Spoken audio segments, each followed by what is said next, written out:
Guys welcome to the new vlog. और आज से डेली व्लॉग बनेगा और यूपीएससी प्रीलिम्स में सिर्फ 197 डेज़ बचा हुआ है। तो जितने भी लोग तैयारी कर रहे हैं थोड़ा सीरियस हो जाएं और जितने भी करंट अफेयर्स का इंपॉर्टेंट टॉपिक्स होगा वो सब हम डेली डिस्कस करेंगे इस व्लॉग में, और उससे रिलेटेड जो भी स्टैटिक पोर्शन होगा वो सब भी डिस्कस करेंगे। ठीक है, तो मतलब बीच बीच में हम ट्राई किए थे करने का, लेकिन बीच बीच में छूट जाता है किसी ना किसी कारण से, लेकिन अब डेली बनेगा। और अभी हम देखो सब्जी ले लिए हैं, अब जाके खाना बनाएंगे, उसके बाद खाना बनाने के बाद खाने के बाद तब पढ़ाई करने बैठेंगे। ठीक है, तो चलो अब ये देखो भाई, एक चीज़ दिखाना है आप लोगों को। ये देखिए एमसीडी वालों ने इस घर को तोड़ दिया है, तो इसका जो मलबा बचा हुआ है तो इसको साफ़ करने का जिम्मेदारी उनका है कि नहीं है, एक बार कमेंट करके बताना तुम लोग। ठीक है, यहाँ पे सब्जी बन रहा है, यहाँ पढ़ाई चल रहा है। तो आज जो हम पढ़ रहे हैं उसको हम कल डिस्कस करेंगे कल के वीडियो में, और आज की वीडियो में हम कल जो पढ़े हैं उसको डिस्कस करेंगे। गाइज ये है आज का खाना, आलू परवल का सब्जी है, चावल है और सलाद है। गाइज रोशन आ गया है और अभी हम लोग चाय बना रहे हैं। देखो चाय बन भी गया, मेरा बनने वाला है, और जैसे ही बन जाएगा उसके बाद हम लोग निकलेंगे और फिर देखते हैं कि आज कहाँ पे बेचेंगे। अभी डिसाइड नहीं किया कि कौन सा लोकेशन होगा, तो निकलेंगे तो वैसे पता चलेगा आप लोगों को। ठीक है, रेडी हो गए हैं। अब क्या ले रहे हो भाई? कुछ सामान लेना पड़ता है कुछ। अरे भाई चलो भाई आओ। कल्याण विहार। कल्याण विहार। चलिए भाई चल। अरे कटारिया भी जा रहा है यार बिग बॉस। कौन बोला? पता चल रहा है, लग रहा है हाइप बन रही है बहुत खतरनाक। गाइस हम लोग जा रहे हैं दिल्ली यूनिवर्सिटी में, आज वहीं का प्रोग्राम बना है। रसियन के नाम का कुछ।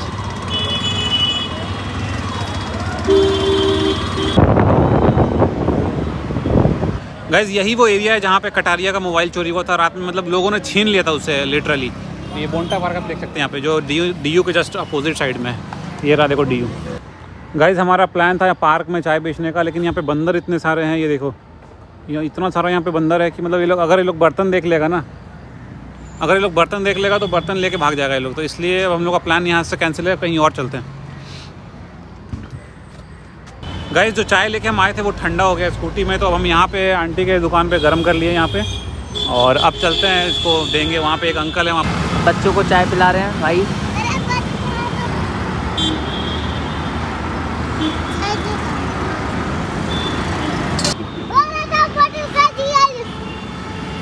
हाँ बोलो कुछ। गाइस जो 3 लोग थे, तीनों को चाय पिला दिए हैं, और इन लोगों के लिए फ्री चाय है। मतलब हम डेली जब भी निकलेंगे ना, तो मुझे कहीं पे भी ज़रूरतमंद दिखेंगे उनको हम 3-4 कप तो हम एक्स्ट्रा लेके चलते हैं गरीब लोगों के लिए ही, तो इन लोगों को पिला दिए हैं। तो गाइस देख सकते हो यार कितना अंधेरा हो गया, और फिर भी राहुल भाई अभी तक चाय बेच रहेंगे।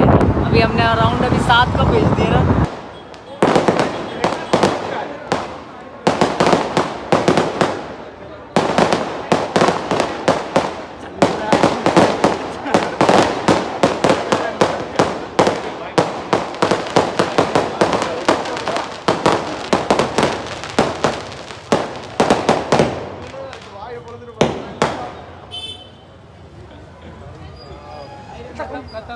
सही फोड़ दिया यार इन्होंने। वीडियो बना के वो डाल दे ट्विटर पे, ब्लॉग वालों डालेंगे का है भाई। सुप्रीम कोर्ट को टैग कर है, जबान से पहुंचा रहेगा। सुप्रीम कोर्ट को टैग कर दे क्या? चंद्रचूड़ को टैग कर सीधा। गाइज ये मेरे ब्लॉग का लास्ट सेगमेंट है, और इस सेगमेंट में हम लोग करंट अफेयर्स की बात करेंगे और उससे रिलेटेड जो भी स्टैटिक पोर्शन होगा उसकी बात करेंगे और समझने की कोशिश करेंगे। तो अभी जो है महुआ मोइत्रा का न्यूज़ चल रहा है बहुत ज़्यादा, और कैश फॉर क्यूरी से रिलेटेड जो मतलब पैसे लेकर लोगों किसी पार्टिकुलर पर्सन के खिलाफ क्वेश्चंस करना, तो उसमें जो है वो मैटर चला गया है एथिक्स कमेटी के पास। तो एथिक्स कमेटी हमारे लिए बहुत इंपॉर्टेंट हो जाता है एग्ज़ाम के पॉइंट ऑफ व्यू से, मतलब प्रीलिम्स के लिए भी और मेंस के लिए भी और मतलब इंटरव्यू के लिए भी। तो आज हम लोग उसके बारे में थोड़ा समझने की कोशिश करेंगे कि एथिक्स कमेटी क्या होता है और उसमें क्या क्या चीज़ें होती हैं, सब कुछ समझें। भाई देखो एथिक्स कमेटी सबसे पहली बार बनाया गया था 1996 में, जो प्रिसाइडिंग ऑफिसर्स कॉन्फ्रेंस हुआ था उसमें पहली बार ये आइडिया लाया गया था कि हमारे पार्लियामेंट में भी एक एथिक्स कमेटी होना चाहिए, ताकि हमारे जो मेंबर्स हैं वहाँ के वो एथिकली काम कर सकें। और अगर कोई कुछ गलत करता है तो उसके खिलाफ कुछ कार्रवाई हो सके। तो इस पर्पस ऐसा बात हुआ गया था 1996 में। उसके बाद 1997 में पहली बार राज्यसभा में एथिक्स कमेटी आया था। तो यहाँ पे एक चीज़ ध्यान देने वाली बात है कि सबसे पहले अगर कोई पूछेगा कि कहाँ आया था तो राज्यसभा में आया था, उसके बाद लोकसभा में आया था। 1997 में आया था राज्यसभा में। और राज्यसभा का आपको पता ही है कि चेयरपर्सन जो होते हैं वो उसको अपॉइंट करते हैं, ठीक है। तो उस टाइम पे चेयरपर्सन थे आपको KR नारायणन, उन्होंने अपॉइंट किया था। और हमारे लोकसभा में आया था एथिक्स कमेटी सन 2000 में आया था। और उस टाइम पे एडहॉक था वो, मतलब एडहॉक एथिक्स कमेटी था। और 2015 में जाके वो परमानेंट हुआ हमारा जो लोकसभा में, तो ये याद रखना। और मेंबर्स की बात करें तो राज्यसभा में 10 मेंबर होते हैं और लोकसभा में 15 मेंबर्स होते हैं। और ये 1 साल के लिए अपॉइंट किया जाता है प्रिसाइडिंग ऑफिसर्स के द्वारा, मतलब जो स्पीकर हैं वो 1 साल के लिए उसको अपॉइंट करते हैं।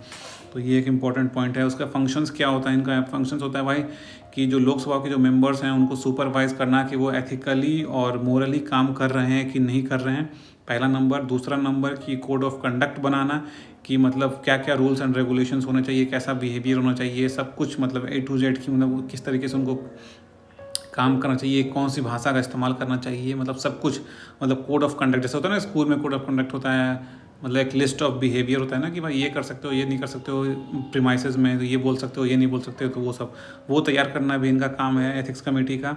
और तीसरा जो इम्पोर्टेंट है वो है कि अगर कोई कंप्लेंट करता है तो उसका मतलब जांच करना, इंक्वायरी करना भी इनका ही काम है। और उनके लिए क्या सज़ा होनी चाहिए वो रिकमेंड भी यही लोग करते हैं, ठीक है। अब इसमें आता है कि भाई ये ओरिजिन मतलब अगर मान लो कोई कंप्लेंट करना चाहता है तो उसका क्या प्रोसेस है। तो जो हम बता दें कि भाई देखो एथिक्स कमेटी में अगर आप किसी MP के खिलाफ, कोई MP ही कंप्लेंट कर सकता है, मतलब ऐसा नहीं कि कोई भी कर दे।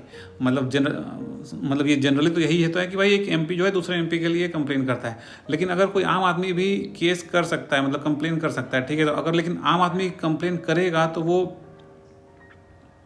उस केस में क्या होगा ना कि वो सबमिट नहीं करे, सबमिट उसको MP ही करेगा। मान लो कि मैंने किसी MP के खिलाफ कंप्लेन किया तो वो सबमिट नहीं होगा, लेकिन मेरा जो कंप्लेन है कोई MP सबमिट करेगा तब जाके वो प्रोसेस आगे बढ़ेगा।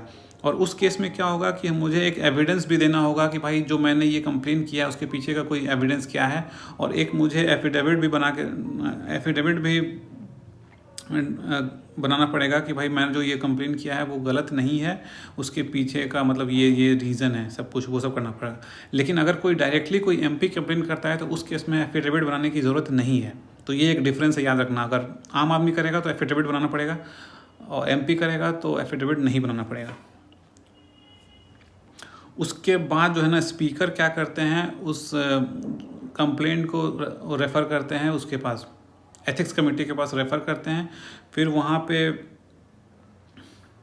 अब इसमें एक इम्पॉर्टेंट पॉइंट ये भी है कि ऐसा नहीं है कि कहीं भी कोई भी मीडिया रिपोर्ट्स में न्यूज़ आया तो कुछ भी आया तो वो लोग कंप्लेंट रजिस्टर कर लेंगे या ऐसा कुछ सबमिट या उसके खिलाफ किसी MP के खिलाफ कार्रवाई करेंगे, ऐसा कुछ नहीं है। जब स्पीकर उनको वो रेफ़र करेगा तब उसके बाद ही वो उस किसी कंप्लेन को आगे प्रोसीजर में बढ़ाएंगे, ठीक है। तो ये एक याद रखने वाली ये बात है।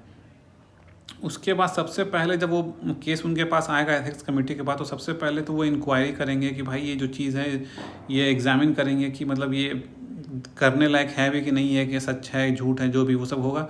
उसके बाद उस पर वो लोग अपना रिकमेंडेशंस देंगे कि भाई इनका ये गलती है या सही है, जो भी देना है वो देंगे, ठीक है। उसके बाद ये हमारा रिकमेंडेशंस देने के बाद ये अब हाउस के ऊपर है कि वो उस रिकमेंडेशंस को मानता है कि नहीं मानता है, और मानता भी है तो किस हद तक मानता है, ये हाउस डिसाइड करेगा, ठीक है। ये हो गया एक समझने लायक चीज़। अब बताओ डिफरेंस बिटवीन, देखो एक ये भी आ रहा है न्यूज़ में कि भाई ये डिफरेंस न्यूज़ में क्या मतलब वैसे बता रहे हैं, मतलब एग्जाम पॉइंट ऑफ व्यू से कि दोनों के बीच में डिफरेंस क्या है, एथिक्स कमेटी और प्रिविलेजेस कमेटी के बीच में डिफरेंस क्या है। तो एथिक्स देखो यार, जो थोड़ा सीरियस, जो ज़्यादा सीरियस मैटर होता है ना वो प्रिविलेजेस कमेटी में जाता है, और जो थोड़ा मोड़ा अनएथिकल कोई कुछ कर दिया है, कुछ बोल दिया है, तो छोटे मोटे जो केसेस होते हैं वो एथिक्स कमेटी के पास जाते हैं, जनरली ऐसा होता है।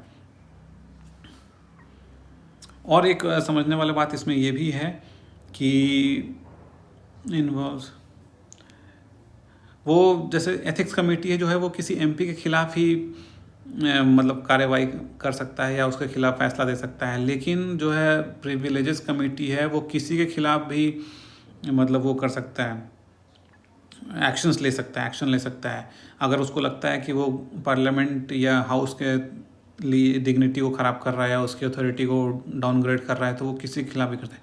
मतलब आप कह सकते हो कि मतलब वो जो प्रिविलेजेस कमेटी है वो जो ज़्यादा पावरफुल है। अब एथिक्स कमेटी का रोल क्या है, तो इसका रोल बस यही है कि एडवाइस करना, गाइड करना कि भाई क्या होना चाहिए, वो हम आपको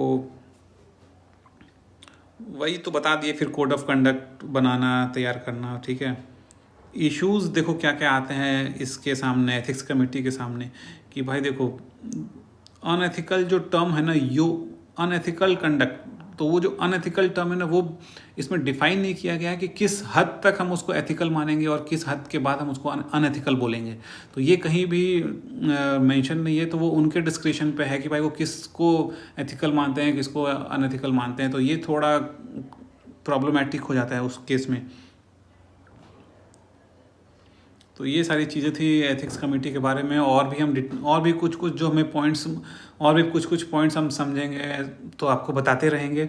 अभी तक हम इतना ही पढ़े हैं, तो इतना हम आपको बता दिए हैं, और धीरे धीरे अभी तो जस्ट शुरुआत है, धीरे धीरे और हम इसमें तो थोड़ा और फाइनली इसको काम करेंगे और फाइनली इसमें बोलेंगे और अच्छे से आपको समझाने की कोशिश करेंगे। और जितने देखो बोर्ड हम डायरेक्टली बोल रहे हैं आप लोगों से, हम ऐसा नहीं कि कहीं बोर्ड में लिख के फिर आपको बता रहे हैं। मान लो कहीं कुछ प्रॉब्लम होता है तो हम कहीं देख लेते हैं हल्का फुल्का कि हाँ ठीक है अपने नोट्स में, मतलब ऐसा है। लेकिन हम उसको बोर्ड में आप लोगों को नहीं दिखाते हैं, क्योंकि आपको दिखाएंगे तो आपका आधा ध्यान जो बोर्ड पे रहेगा और आधा ध्यान मेरे पे रहेगा। तो हम चाहते हैं कि ऐसा कुछ ना हो। मैंने जितना भी एजुकेशनल चैनल देखा है उसमें मैक्सिमम को देखते हैं कि बोर्ड भी रहता है और टीचर्स भी रहते हैं। तो उस केस में क्या होता है ना कि आधे बच्चे तो बोर्ड को देखते हैं आधा टाइम, और आधा टाइम वो तो माइंड आपका डिस्ट्रैक्ट होता है कि भाई टीचर्स को देखें कि बोर्ड को देखें। मतलब हमको ऐसा लगता है तो हम जो बोल रहे हैं वो तुम लोग ठीक है, वो भी गलत नहीं है, वो भी सही है। लेकिन मेरा जो इस व्लॉग का मकसद है वो है बस आप लोगों को एक रिवाइज करवा देना कि मतलब ठीक है, मोटा मोटी आप लोग समझ लो कि हाँ ये है वो है। हम एकदम से डिटेल में नहीं जाएंगे, एकदम से डिटेल में जाएंगे तो 1 घंटे का व्लॉग बन जाएगा मेरा। तो वो मेरा पर्पस नहीं है। मेरा पर्पस है कि बस ऊपर जो मेन चीज़ें हैं उसको बता देना, ताकि आपका एक रिवीजन हो जाए और मेरा भी रिवीजन हो जाए, और आपका दिमाग में जो और आपको मतलब होता है ना कि हाँ कहीं सुने थे यार ये बात, तो सुने थे उसके मुंह से, तो वो ये हो जाए, याद हो जाए बस। ऐसा एंजॉय करते करते मेरी बात हम जो पढ़ा रहे हैं वो सिर्फ इसको एंजॉय करते जाओ। ऐसा नहीं है कि बस सीरियसली पढ़ना है, ऐसा कुछ नहीं है। तो चलिए अब यहीं पे मेरा व्लॉग होता है समाप्त। मिलते हैं कल। जय हिंद।